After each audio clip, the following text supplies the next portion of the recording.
Le suaire de Turin de Jean-Christian Petit-Fils. Une enquête palpitante, qui aurait tout à fait pu être menée par Sherlock Holmes. Non, pour le côté policier, même si le livre commence par le rappel des faits, l'histoire du morceau d'étoffe, depuis l'ensevelissement de Jésus jusqu'à nos jours, mais bien par la minutie des preuves utilisées.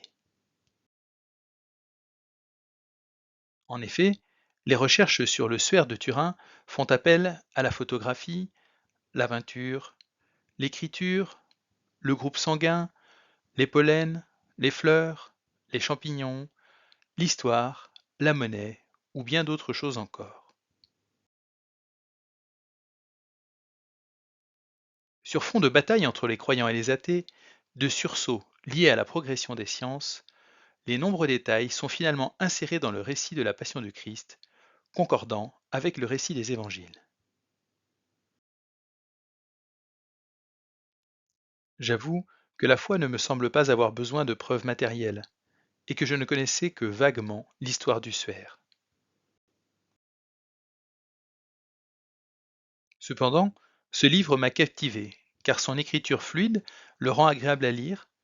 Les expériences scientifiques pratiquées y sont détaillées simplement, mais surtout l'auteur, que l'on devine habité par le sujet, a su restituer les différentes intrigues ou rebonds provoqués par chaque nouvelle découverte autour de cette étoffe.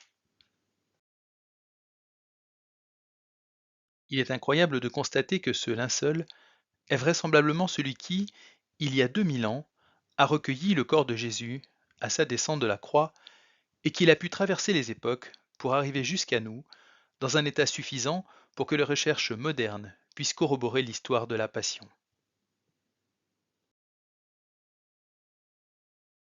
Il est enfin surprenant que, malgré les techniques actuelles, l'impression du corps sur cette étoffe soit toujours un mystère et alimente l'hypothèse de la résurrection du Christ.